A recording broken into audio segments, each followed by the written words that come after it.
All right, will do. Hi, I'm Ken Benson. I'm the current president of Oakland Firesafe Council.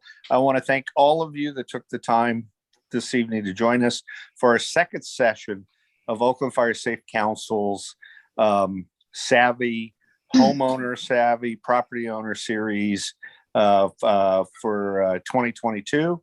And this year it's Know the Way to Firewise. Know the Way to Firewise USA. And again, I want to thank you for taking your time out of a busy week to be able to spend time with us. Please, as it says on the screen here, type your questions for Q&A into the chat window when you think of them, and we'll take them at the end and we'll try to get them all answered. And with that, I'll now turn it over to Macy Cornell, who will cover the Know the Way to Firewise USA. And let me just say thank you. And as I say at every meeting, Macy, to all the people who joined us, we're a nonprofit. Please donate early and donate often. Thank you. Sounds good. Thank you, Ken. And it looks like somebody needs to be on mute. There we go. Oh, okay. Did we get it? Yeah, good. Great. Thanks, Ken, and welcome everyone. Thanks for joining us tonight. And as Ken said, tonight's focus is going to be on Firewise USA, and we're going to talk a little bit about what the program looks like, why it's important that our neighborhoods start thinking about and getting Firewise recognized, and how we can help you do that. So for those of you on the call who are not familiar with the Oakland Firesafe Council, this is just a quick summary of what they do. They're a community-based nonprofit. They do education and outreach regarding wildfire prevention, and they support the community with hands-on projects. I'm sure most of you on the call are very familiar with the Oakland Firesafe Council, and that is who I essentially am working for with this program. So what is Firewise USA? So this is a National Fire Protection Association, NFPA program, and it's essentially a self-directed, self-help way for your neighborhood to work together to reduce the risk of wildfires in your area, and particularly reduce the risk of them spreading throughout other neighborhoods. The program starts with a community evaluation called an assessment. And in that assessment, you will find both strengths and weaknesses in your neighborhood and start to work towards prioritizing risks and making improvements. With this program, you'll get free assistance from fire professionals such as the Oakland Fire Department, also the Oakland Firesafe Council, and myself to help you and your neighbors get through the program, address the actions that you identify, and so forth. And it also really helps you learn about what are the most effective actions that you can take straight away to help reduce your risk. And it's really about, even minor, small details that you would do around your house that could make a big, big difference. Then once you do that assessment, you as a group decide as a neighborhood what your plan is going to look like. And it's recommended that you lay out a 3-year plan. And that sounds a little bit overwhelming, but once we get into some of the details, you'll see that it's really not. And then you get your neighbors involved with you. That's the goal, is to get the whole neighborhood involved in this 3-year mitigation plan. And it really encourages you to work together as a team, as your neighborhood, to keep everyone safe. And I've put here a link, and I'll make sure that this presentation gets sent out so that you can click on these links.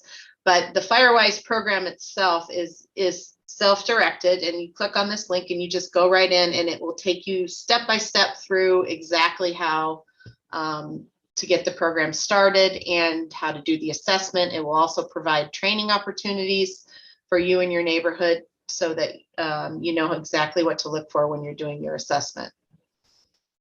And then I just want to share a quick video. This is like a 7-minute video that kind of talks a little bit about some neighborhoods that have done this program and how they benefited.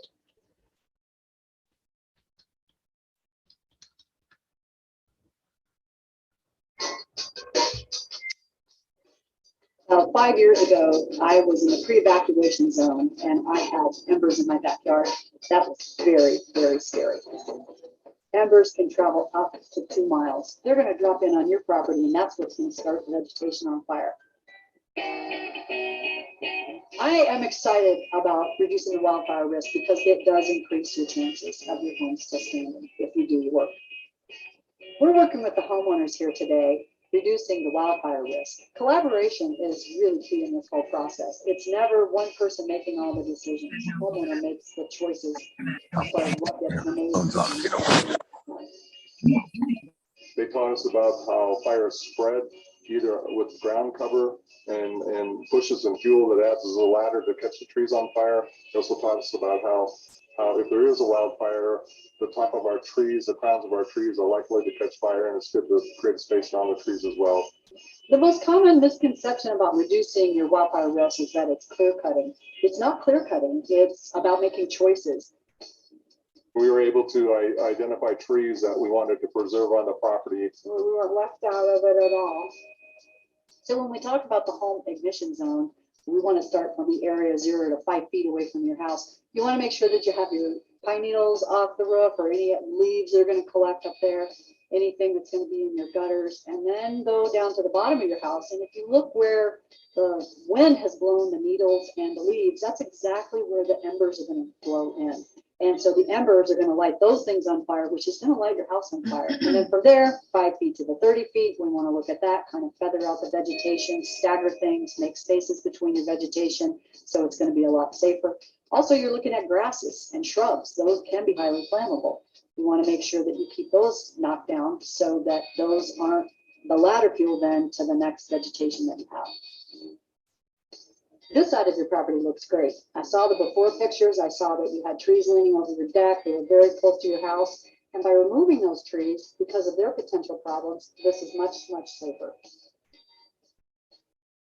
You can do this yourself. It's not that hard. You can get a pair of loppers. You don't have to have a chainsaw. You can have hand tools, but it's pretty rewarding. It's like house cleaning outdoors. If you can't do this yourself, you can talk to landscapers, tree companies. Potentially your fire department may come out and give you some ideas. The state forestry, anybody that has a knowledge of the fire behavior that's going to be happening on your property, and also somebody that has an eye for what it's going to look like when they're done. I was so nervous in that maybe it would look so different, but it's beautiful now. It looks great. And it was a fun day, actually.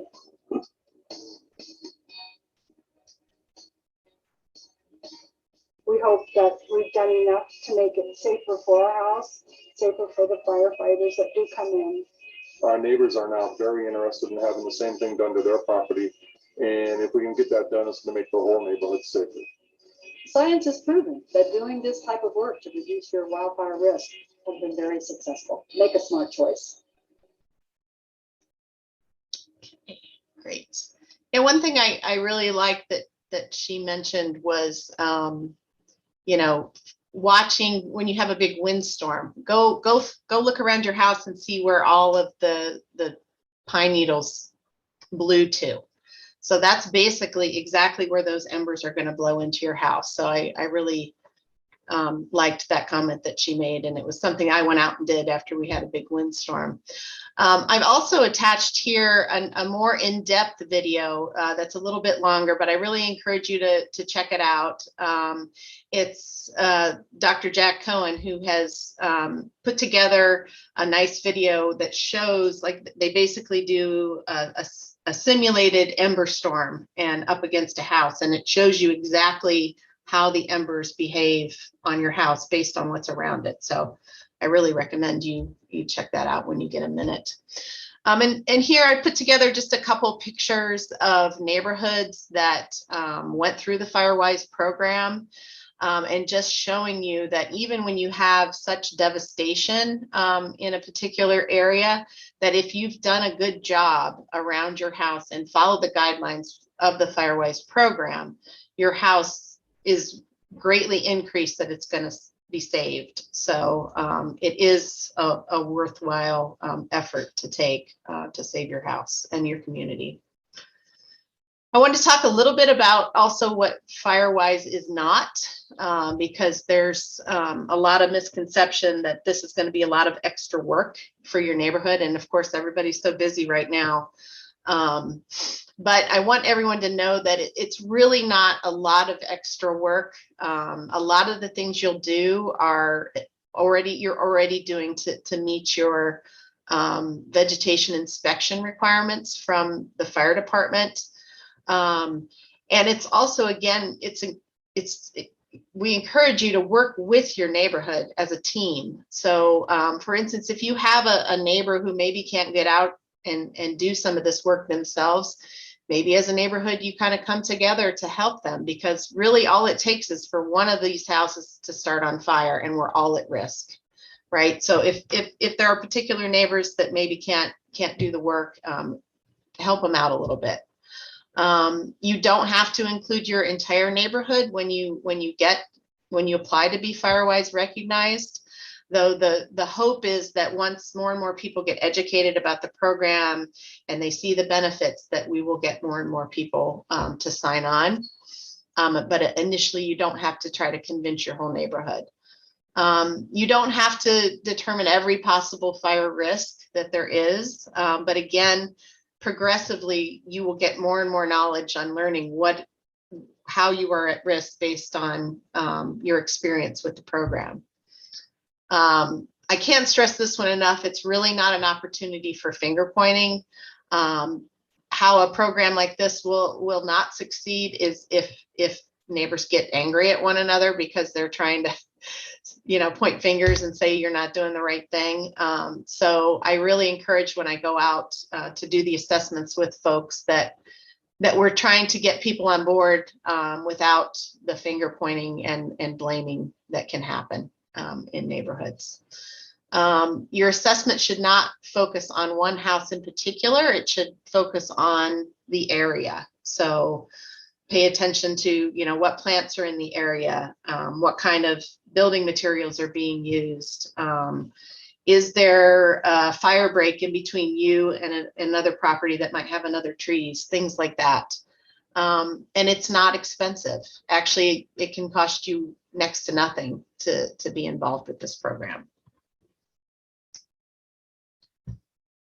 And some reasons why we should be Firewise recognized, other than what we already heard in the video. So this is a really easy way to prepare for fire season. We essentially have fire season year round here now.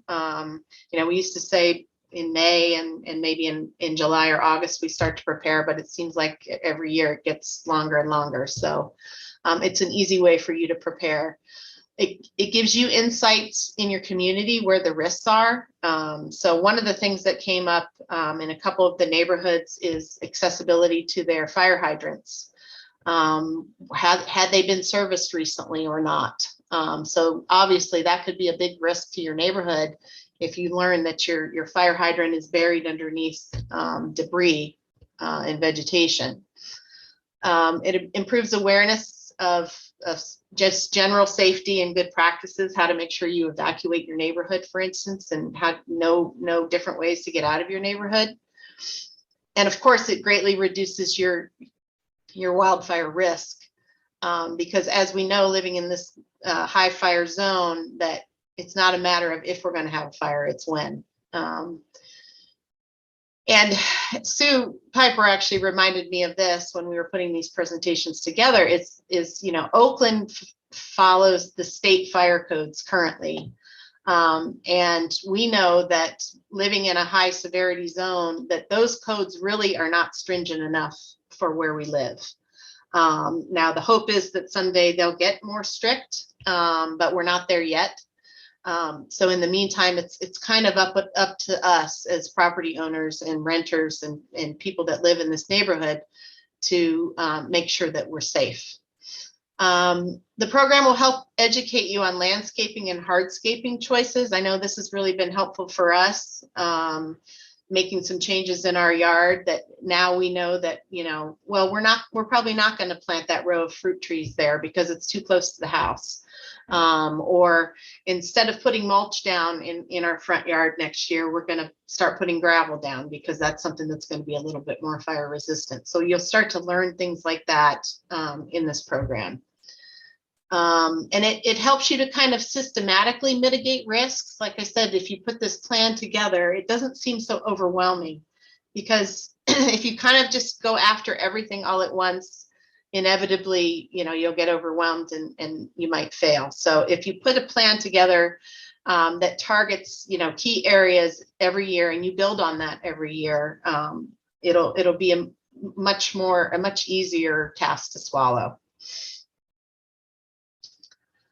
The other thing that's been talked a lot about with this program is, well, will I get any bonuses for my insurance? And we have seen this with several insurance companies. I mean, it's not a huge bonus, but it's being talked about more and more. And I'll talk a little bit about that in the next slide.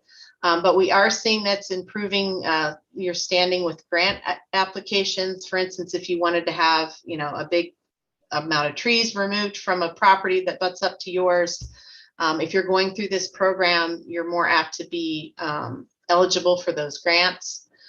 And then just on Monday, actually, there was an article from our commissioner of insurance here in California, and they're starting to work with fire professionals to put together kind of a framework that incorporates these wildfire safety measures. And essentially, when you look at these three examples that they're getting to tackle wildfire, it's exactly the same as the wildfire or the Firewise program. So number one is looking at the structure itself and everything that's close to the structure within 5 feet. And the second one is looking at everything that's surrounding the structure up to 30 feet. And then the third option is going out to 100 feet and going out to your whole neighborhood. And they specifically mention that Firewise is an excellent program to use to address these three areas. So really encouraging that they're getting more involved with that. And then thirdly, why should we be recognized here in Oakland? Well, everybody around us is already well on the path and has, 25, 30 neighborhoods that are Firewise recognized. So Marin, Moraga, Orinda, Berkeley, all of them are well on the path. I've attached here a video also for you to watch at your leisure that talks about, it's the Berkeley Fire Department. They did a Zoom-posium talking about fire safety and the Firewise program itself. So you can, at your leisure, take a look at that one as well. Really good information there. So how do we get Firewise recognized? So it's very easy. It's basically 4 steps. So you organize and form a small committee. You kind of assigned who's going to do what in that committee. You do your plan, which is basically based on the assessment that you'll do. And again, we recommend that you put together a 3-year action plan. And then you have a year for your first year plan. You have a year to complete those actions. And then you would submit that again to the Firewise program, and they would sign off on it. And then we would tell everyone that we know and celebrate your success. So, and I have some great ideas for how to do that. On average, in case people, want to know, well, how much time are we talking here? So per the program, you're only required to volunteer 1 hour of your time per dwelling per year.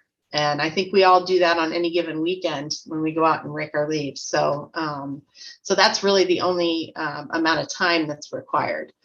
The documentation is done by the volunteers. And again, the Firewise site itself is very user-friendly and takes you through exactly what you need to put in. And of course, I'm here to help you as well. And then again, as a reminder, all the things that we do every year to pass our fire inspections can be put into these plans and incorporated. So step 1 is to organize. Again, identify this small group. I recommend that you have at least one person who's going to be the one doing all the application online and doing all the paperwork itself. But then it's up to you as a committee. You could assign one person to keep track of the the volunteer hours. You could assign one person to keep track of any expenses. It's really up to you how you want to set it up. And here's a link to where you could start your account. And again, it'll take you step by step. You have to have at least 8 dwellings that are going to sign up for the program, and no more than 2,500, which seems like a ton of houses. I wouldn't recommend you get that many anyway, but they do put a limit on it. So get your 8 dwellings to sign up and we can get started. And then we will do everything we can do to get OFD to help you during the assessment, or just to come out and review your assessment. They do ask that, you know, we be a little bit cognizant of their time, especially during busy fire season. So I'm recommending that folks try to do their assessment when it's not the busy time for fire, but even if it is, I can help you through that.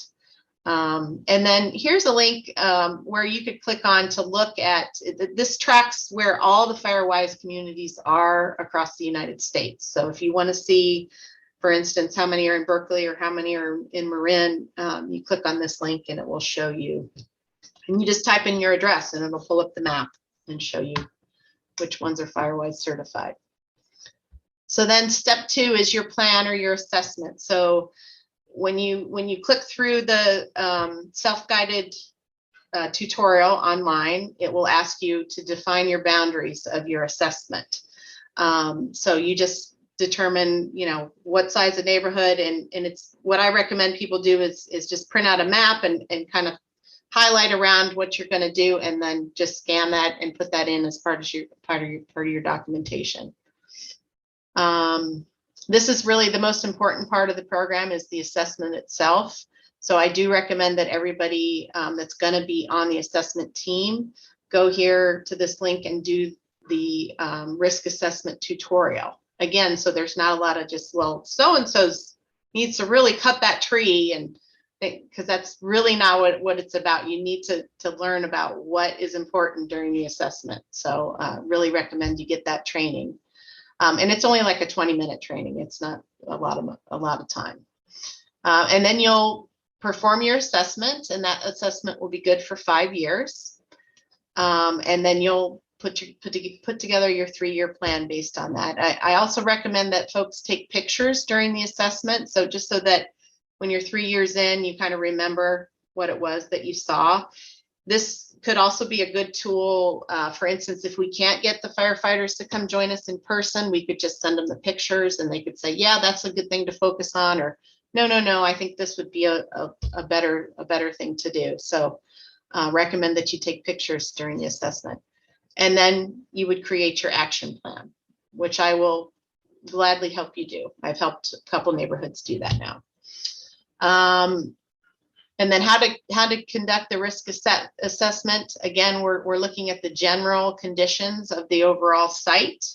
Again, good for 5 years. You're going to focus on the vulnerability of the homes, especially when it comes to embers, surface fires, and the crown fires.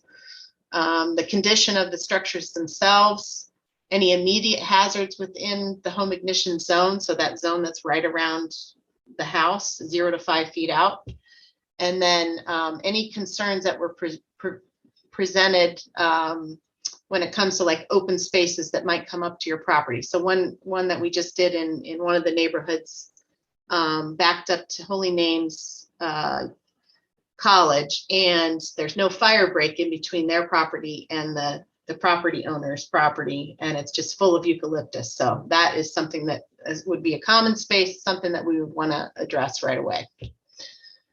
What impacts the risk for fire behavior? So the structure characteristics, obviously, roofing, siding, decks, the types of vegetation in the area, the slope, which is of course something that we're especially at risk at in these neighborhoods, the density of the housing, and then ground fuels versus the crown fuels. So talking about those ground fuels laddering up a tree and lighting the crown fuels on fire, which is what we would like to avoid. And again, here I've created a link here that just takes you through the step-by-step assessment on how to do the assessment itself. So the home ignition zone. So there's essentially 3 zones that you're going to focus on. The immediate zone is this red zone here that's 0 to 5 feet out from your house, which again, as a reminder, when you have your vegetation inspections, they aren't focused on that area. So we recommend from a Firewise standpoint that you start there, because that's the area that's closest to your house and where you're going to be at the most risk. And then the intermediate zone, 5 to 30 feet, and then the extended zone, 30 to 100 feet. And here I've put another video in here that talks a little bit about those zones and the benefits of why you should start up close to your house when you begin this. But it's a little too long for this presentation, so we'll skip to the next. And this is another video. So this one I wanted to show. This is the recent glass fire. This is just a minute.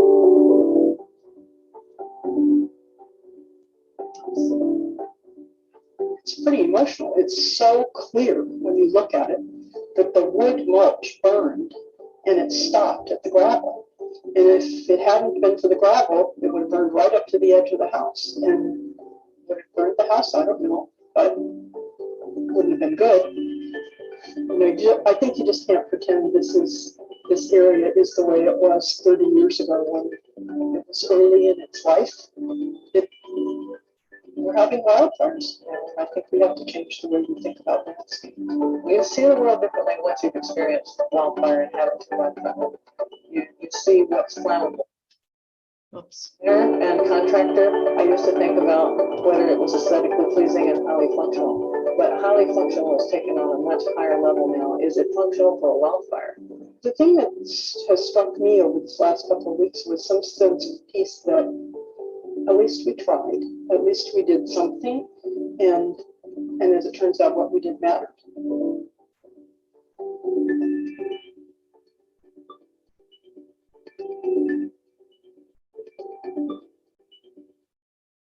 Right. Again, what she said there that stuck with me is that they tried, and they did little things to make big difference that saved their home. So that's important.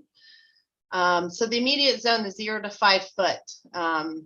Again, science tells us that this is the most important zone because it's right up against your house and it's the most vulnerable.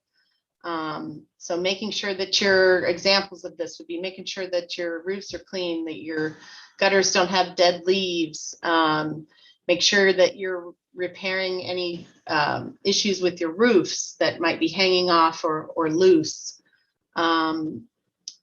This was a big one that we learned we had a fire at the back of our house here in, I think it was 2017. And we have an older house, a 1929 house, and all of our attic vents were, they had vents on, or they had mesh on them, but the embers could still get through that mesh. And so the firefighter was telling us that, everybody always thinks that their roof starts on fire. Well, it's not really the roof that starts, it's the attic that starts on fire because the embers have gone in through those vents. So that was a big learning experience for us. So we've since changed out all those mesh attic vents. Repairing or replacing any loose windows, or one thing we're going to do this year, we have a kind of a storybook house and it has some wood detail. It's what's the I can't think of the building material now, but we have some wood detail that's around our house. It's really just for aesthetics. We're going to get that out of here this year and just plaster over it and not worry about that wood catching on fire potentially. Also moving flammable material away from your house. So a lot of people who might still have fireplaces, they might have wood piles up against their house to make it easy to bring wood in. That's a big no-no.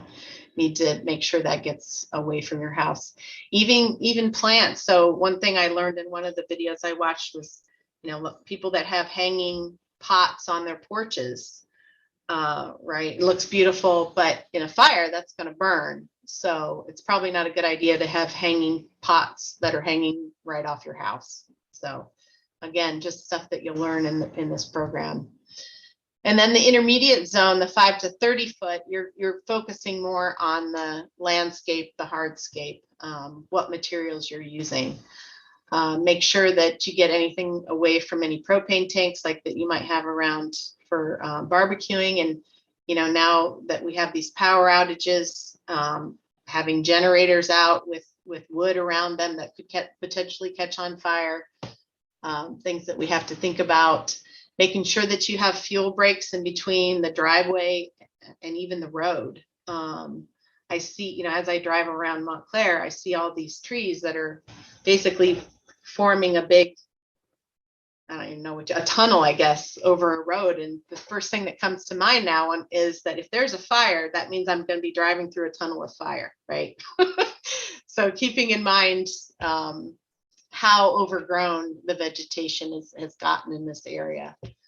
Making sure that you look at ladder fuels. So another thing we're going to be doing in a couple years, my daughter has a play structure out here that we attached to one of the trees before I knew about Firewise and why that was probably a no-no. Now, am I going to remove that this year? Probably not, because she hasn't outgrown it yet, but you can bet as soon as she's outgrown it, we're getting that out of here, because essentially that starts on fire, it would ladder right up our tree. So again, it's little steps that we're going to take every year to make sure we make improvements. Keeping space in between the trees. So when you go to plant like your fruit trees or whatever, making sure you're keeping in mind that keep that good space in between them. Making sure that your tree shrubs are being cut back and they aren't butted up right close to each other. Keeping them separate is a good thing. And then the extended zone, the 30 to 100 foot. So this is really where the vegetation management through OFD focuses on. This is the zone that they care about right now. So we're all probably in decent shape in this zone, but it's always good to, you know, keep an eye on that zone as well for fire inspection. So making sure that you're getting rid of any big accumulations of debris, compost, stuff like that, dead tree material, removing any vegetation that's right next to storage sheds. And warning in shocking detail what those claims might be. Even, I'm going to mute Stan, there we go. Even, you know, like we just put in a storage shed, and making sure that we put a metal one in just to make sure that, you know, it's something that would survive a little better in a fire. And it would create a break between a fire coming up our hill and getting to our house. The shed is right there as a break. So just giving us a little bit more of a chance, right? So writing your action plan. So really the items that you could put in this action plan are kind of endless. I recommend that you kind of, and this is just what's worked with some of the neighborhoods I've worked with so far, is making it kind of a progressive plan. So for instance, in your first year, if you focus on your 0 to 5 foot zone, making sure that in year 2, you're going back and looking at that again, and making sure in year 3 that you're in a maintenance situation, and doing the same with the other ignition zones, just so that you're always kind of capturing those. And that essentially will take care of 3 actions right there, just those 3 zones. And then you can fill in with some other actions that might be beneficial, that are just a one-time thing that you would do. For instance, one thing I recommend is to go find out where your fire hydrant is in your neighborhood, and make sure your neighbors know where it is. Make sure that it looks in decent shape and it's not buried underneath debris. Making sure that your whole neighborhood knows how to get in and out of the neighborhood in several different ways, in case that you're blocked in one particular way from fire. Making sure you know how to hike out of your neighborhood in case we can't get in our car and go down the street, right? Making sure that street signs and your address numbers are visible, not only during the day and not only at night, but when we have power outages as well. So now that we've got these power outages that are happening all the time, it's important that firefighters can still find your house number. So we installed solar lights, like spotlights outside that are built on both of our house numbers, so that when we do lose power, because we have this big street light out here, but when we lose power, there it's just pitch black. So now we have these solar lights that are looking at our house numbers, so firefighters can find us. Making sure that your water supply is good at your house. So do you have a hose that you have access to, for instance, to put out a quick fire that might start in your yard? Does your we talked a little bit about does your neighborhood share land with anyone?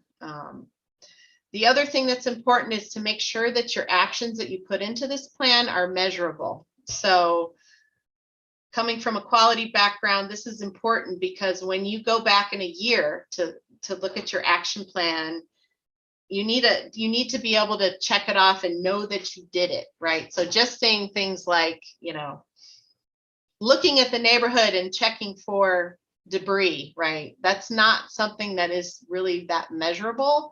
But if you say, twice a year before fire season, we're all going to go out and inspect our roofs, and everybody signs the date that they did so, right? Something that's measurable that you can check off that says, yep, we did it. Make it easy on yourself. This is an example of Doug Mosier's neighborhood and their action plan that they've put together. And again, you can see that it doesn't have to be complicated. Clearing the brush from the city-owned corner lot. Again, that's a check mark. We went out and did it, right? Removing the debris from the roofs and the gutters, making sure that there's a 5-foot defensible space, inspecting all the vents of the homes and making sure you have that 1/8 inch mesh, and then holding a meeting once a year to review the evacuation plans. Simple as that, right? Lots of opportunities for improvements. And I won't read through all these just because we're getting close on time, but yeah, feel free to peruse this, and I am always available to help you with putting your action plan together, and even coming out and walking the assessment with you. So just let me know.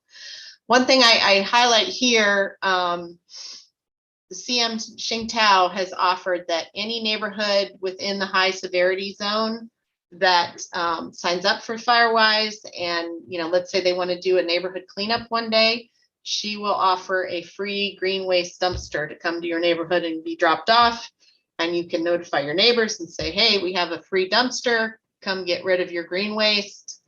And that could be one of your actions, right? That you hold a community cleanup event.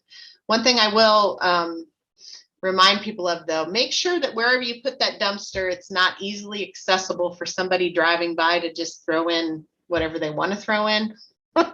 I've heard of some nightmares about that. So just make sure that, it's not too accessible and that only your neighborhood knows about it. What are some other things? You could do a adopt a hydrant program where you do a biannual fire hydrant check. Again, we talked about a zone haven training, which is the evacuation program here in Oakland. A home fire escape plan, making sure everybody's changing their smoke alarms, clear your gutters day. I mean, there's lots of opportunities. So just reach out to me if you need ideas. I'll be happy to help. And recently, the Oakland Firesafe Council did a video with the Oakland Fire Department where they drove around some of these streets that have cars that are parked way too far into the street. They're not keeping that 20-foot clearance. So you could do a flyer drive in your neighborhood around fire season that says, park like your life depends on it. Make sure that the fire trucks can get down your street to save you if necessary. Attending a fire safe webinar, that could be something that is one of your actions that you could check off your list. What else? So then do. So again, after you get this action list put together, then again, the only requirement is 1 volunteer hour, but I think we all know that we'll probably spend a little bit more time dedicated to this just because we care about fire safety in this neighborhood. And then making sure that, you know, you have an outreach event. So you let your neighbors know that you're going to be doing a cleanup that day or whatever. And that's a great opportunity to get more folks to sign up too. And then we just need to make sure also that those volunteer hours get on the worksheet itself, which whoever's keeping track of your paperwork, they'll take care of doing that. And then the fourth step is to just tell everybody, right? So Firewise has lots of different signs that we can put in your neighborhood. We have stickers, we have things that you can put in your windows of your house that say that you're a Firewise recognized neighborhood. I am also going to recommend that Shing Tao, and if she's the mayor someday, who knows, we put this out in their newsletters. Whatever neighborhood gets Firewise certified or recognized, we make sure we're telling everybody about it, because the whole goal of this program is to get as many people signed on as possible to make our neighborhoods as safe as possible. So that's what we're going to be focused on. So let's get started. Again, you can scientifically alter fire's behavior just by cleaning up your yard and making sure that you follow steps that are recommended in the Firewise program. We're here to help you the whole step of the way. The Firewise program also has a live chat, and we also have a great relationship with the head of Firewise there, Megan Fitzgerald, and she's willing to attend meetings. She's willing to answer any questions. She's willing to take a look at your assessment before you submit it to make sure that it's good. She's extremely helpful as well. So you'll have lots of support in the program. And then here's just the contact information for the various groups that are involved with this, and ways that you can reach out to them to ask for help. So with that, I think that's it. Did I make my time, Doug? Very good. Thank you, Macy. Okay, Perfect. good. Yeah, and I'm free to answer any questions that came up in the chat. Jen, if you want to go through those. There were no questions yet. There was a comment by Cheryl Drinkwater. Hey, Cheryl. And when she was talking about the codes, when you talk about the codes in Oakland, and she said the code is the minimum, go beyond. Yes. Yeah. Absolutely. And then question for you, with Sheng Tao's offer of the green bins? Yes. How do people get in touch about that? Through you, or do they contact her office directly? Through me would be easiest and quickest. Okie dokie.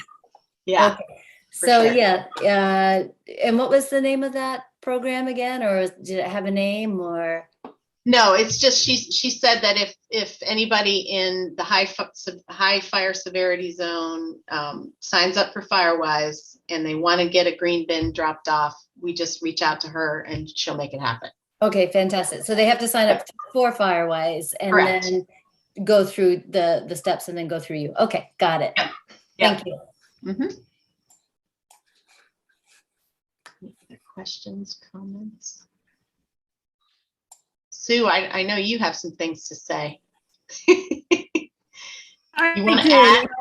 You want to add anything? Yeah, I've been working on one with around the Kaiser Elementary School, old Kaiser Elementary School, and we need help. I know Macy's going to help me with this. Before you submit your application, it has to have the Good Housekeeping seal of approval from either the Oakland Fire Department or CAL FIRE. Yep. And my hang up is that the fire department has been sitting on writing the letter of approval for months, because we could have submitted this thing months ago. Okay. So that's the big hang. We're ready to go. It's sitting in Michael Hunt's office. We just need that as evidence. I've been in touch with the NFPA, and I'm sure that the program will be approved. But I also have to tell you this. We did a very thorough project last summer. And this is a property that belongs to the school district. It's surrounded by 9 private properties, East Bay Mud, Caltrans, and 2 property owners that have undeveloped property. And we all met, we did a walk around, and I wrote the program. And while the program was being drafted, the school district got religion and spent $35,000 cleaning up their property. Nice. So even if this thing doesn't get approved, I think it's a success because Yes. they've made it safer, not only for the school, but for the neighborhood. You know, you go as far as you can with it, but Yeah. it has been successful. You just have to be dogged about making sure that all the I's are dotted and T's crossed. Yeah, I will say that when I did Al Clark's neighborhood recently, and Felicia, who was the vegetation person, who's now the acting deputy chief, she came out, and so did Adam Ball. And so Adam Ball is, he has said that he's going to be the one that is committed to Firewise. So maybe we reach out to him instead. And have him. No, well, I have to explain to you that I just talked to him. It's sitting in Hunt's hands. Okay, gotcha. Now, maybe the future ones won't, but it's something people have to be aware of. So it really helps to keep in touch with the fire department as you're starting the process and kind of keeping them in the loop and keeping them as partners so you can move it along. Yeah. Otherwise, you'll be all set to go and then you hit a roadblock. Yep. And we run into the problems with, like through all of Oakland, right? Is responsibility changing hands often. And so you just got to restart the conversation with the next person, right? Yeah. One other thing I want to add is that it's not easy. You have to be persistent. In my neighborhood, as I said, no, actually it was 18 homeowners. It's just 9 on my side and 9 on the other. Some people get it. They're gung-ho. Some people say, I passed my inspection each year. Why are you asking me to do more? And I could care less. And my attitude about that is in drafting the plan, I wrote it, I went around, took pictures, and we have recommendations for everyone. And as I said, 9 people said they would participate. I'm keeping the other ones in the loop because my hope is down the road they'll see that it's beneficial and they'll get religion. But that's the reality of working with people. Right. See, now it was interesting when in Al's neighborhood we didn't come up against. I mean, there was probably 23 people that participated, and they were all super gung ho, super excited. So it just depends, right? It's terrific. It depends. So if I may interrupt, just to get to a couple comments. So Elaine had asked, if not Adam Ball, then who? Well, I was talking about writing the letter. I actually started with Felicia and Edgar Molina Perez, who was the acting vegetation management supervisor, walked around with us. Then it became Adam. And when it came time to have them approve it, the 2 I contacted, they ended up giving it to Michael Hunt, who is the chief of staff for the fire department. Okay, thank you. So that's in terms of writing the actual letter. In terms of providing support, it would be the vegetation management unit. Okay, thank you. And Holly Love had commented that she saw 23 people signed on. How can we increase this to at least 100 signed on? And it's Holly, that's always been our challenge, like trying to get the word out. We put it out on social media, through our newsletter, through a number of listservs. But we welcome any sort of, and to NCPC groups and stuff, but we welcome any suggestions or any help you can provide, or anybody, if anybody has ideas on how to increase our outreach. We're always looking for ways to do that. Doug, I don't know if you wanted to comment on that, or Macy. I mean, we're talking about working as a community. So how do we get the more community engagement? Hey, Jen, this is Ken. I'll speak before Doug. Okay. This has always been a challenge. As you know, in our first seminar, we actually had 70 plus register on that one. And we had about the same amount of actual signed on participation, in the 20s to low 30s. So we're talking about thousands of residents, renters, and property owners, and likewise in the high fire severity zone in Oakland only, let alone the rest of the East Bay Hills. And we are doing all we can to try to get this out through listservs and messages, etc. So, just like those of us that are on here, if this is passionate, make sure you share and make sure it gets passed along. And I think, if you find that this was useful or any of the webinars are useful, then, the next time you see a message, pass it along to someone else and try to convince them to participate. Go ahead, Doug. Feel free to comment. Thanks, Ken. I was just going to note also that we do record this. We are recording this, and we'll put it up on our website afterwards. And we'll put all these links that Jen has been sharing in the chat on the website as well, so that people can go back and watch, to take a look at the links and watch the video. And we find out that we actually do have a lot of people that are unable to attend these sessions at night. It's just maybe not that convenient for them. But they do go back and watch the videos. Certainly a lot more people than attend the videos. So that's good. And we'll get this out on our website in the next couple of days, the links. Thank you. And we do have another comment from me, or question from Neil, who thanks Macy and asks, what out-of-pocket expenses should a neighborhood expect? Should neighborhoods prepare a budget? If so, do you have a template we could use? Hi, Neil. Yeah, really, it's totally up to you. Again, going back to, it's kind of a self-guided program. So if you as a neighborhood decide, like I'll give you an example with Al's neighborhood, they really want to focus on making sure they have the right kind of mesh on their vents for their attics. So they're all going to invest whatever dollar amount that's going to be to go out and make sure that they have access to that mesh as a neighborhood.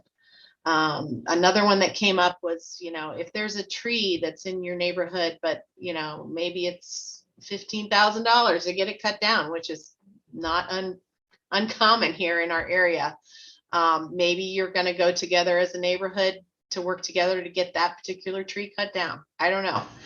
It really depends on you. And I think as far as a template, just using an Excel spreadsheet would be fine. Something that you can upload into the portal. It's pretty user friendly. Like I said, you can put pictures in there, you can put documents, you can put whatever you want in there. So it's really up to you. There are no guidelines specifically for how much money you should spend or not spend. So thanks for that question.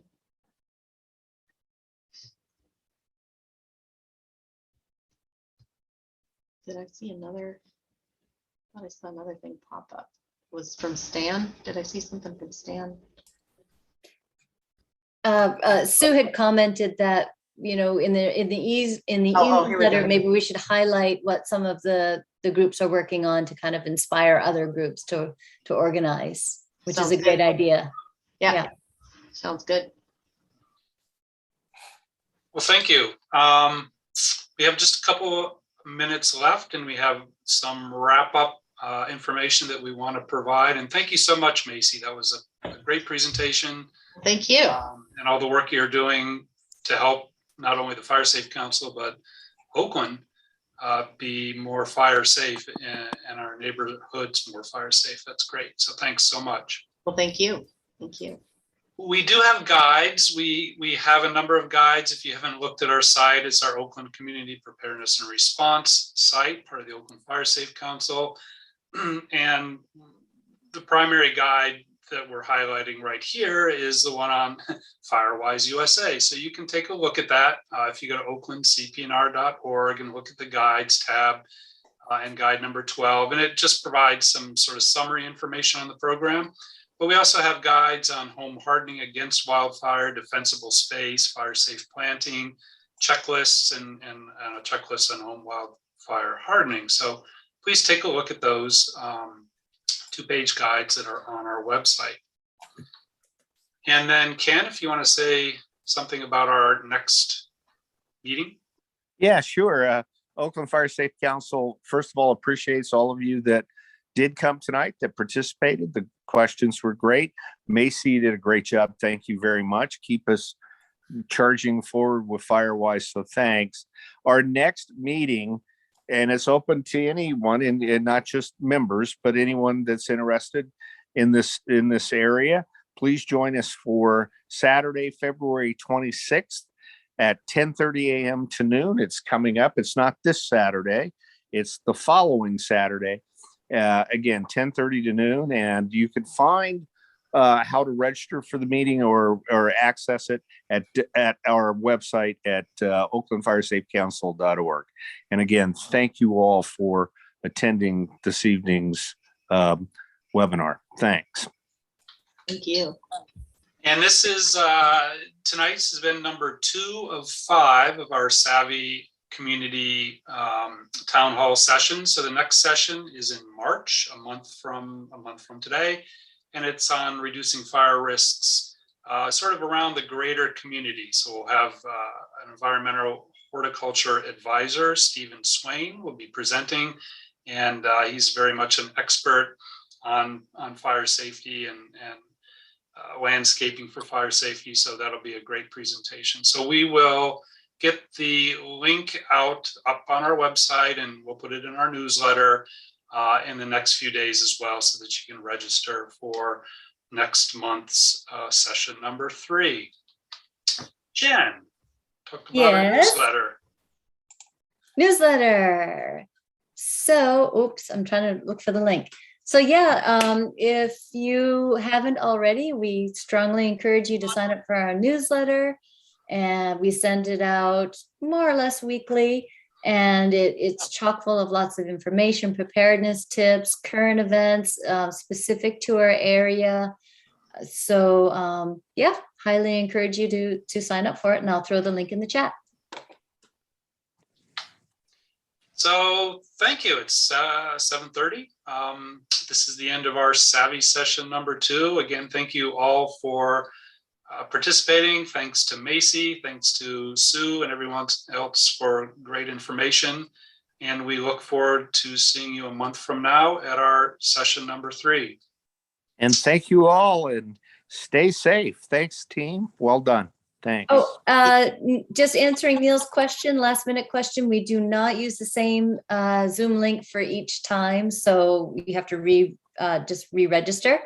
And apologies to those, that, speaking of Zoom link, apologies to those who all came in as Jen Grimm. We had a little snafu in that latest link that we sent out. And thank you all for representing me many, many times. But anyway, so hopefully that won't happen again in the next one. So thank you, Jen Grimm. Thank you, Jen Grimm. Thank you, Jen Grimm. And not Jen Grimm. Wonderful. Hey, Sue, do you want to stay on with me a little bit? We could probably stop recording, right?